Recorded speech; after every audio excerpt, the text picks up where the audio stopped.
Hello, welcome to my 20th C# tutorial. Yes, it's been that many.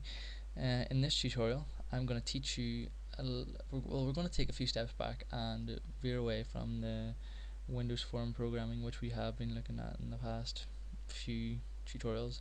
We're going to go back to console application in order to teach you some principles and stuff like that on how C# actually, the code of it works rather than how you can visually design your program, because if you can't do the coding side of things, then the visual stuff won't actually do anything. It'll just look pretty. So in this tutorial, the concept, or the whatever you want to call it, that we're going to be looking at is called recursion. It's going to be a pretty short tutorial, and I'm going to explain to you first of all what recursion is and how to do it. Recursion, to put it simply, without making it sound complicated in any way, is pretty much a method that calls itself. That's it. Doesn't sound too complicated. You know, it's, in most cases, it's a way of looping itself or looping code, but without using like a for loop or a for each loop or a while loop or any other loops. And I will come to a for each loop sometime, probably the next tutorial actually. I know I haven't covered it before, so that's what I'll do next. So yeah, we're going to create a simple program that will, well, do recursion. So first of all, we're going to start off with creating another method.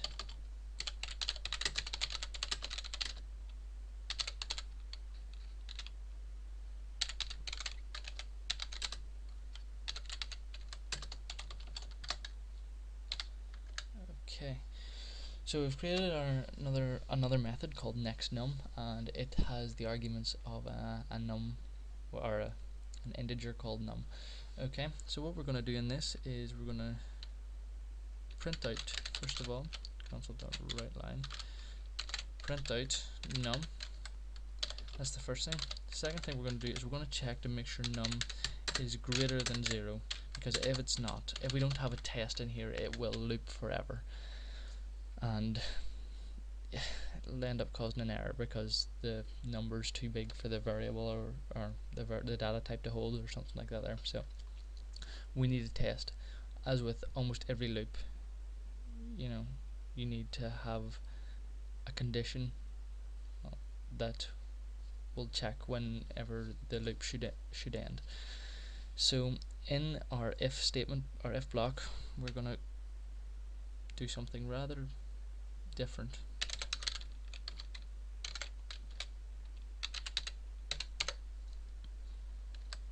Okay, hang on.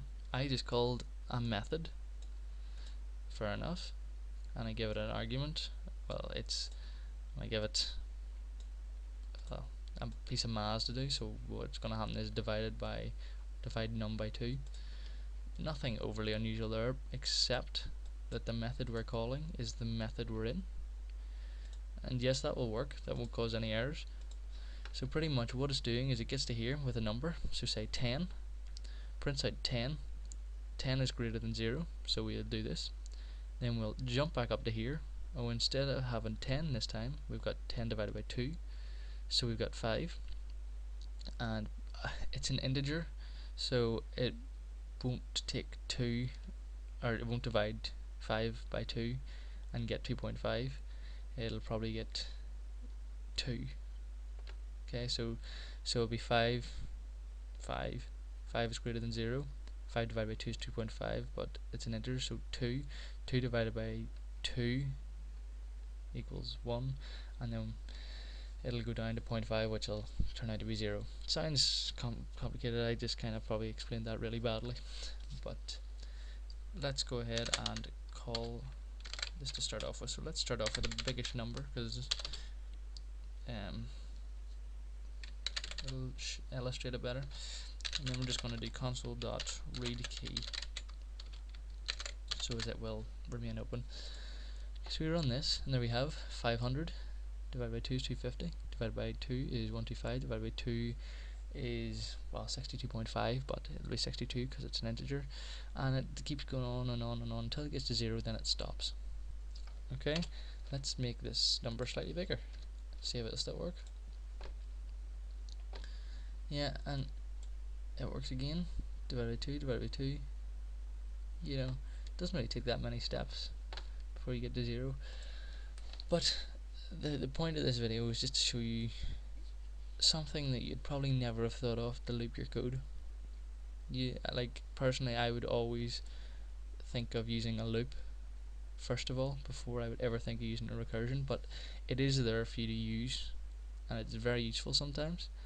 So I'm just teaching you that principle now, so as you know about it, and that there are alternate ways of doing things.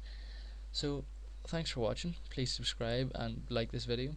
If you have any suggestions, please comment, and in the next tutorial we're going to be learning about for each loops. Okay, thanks for watching.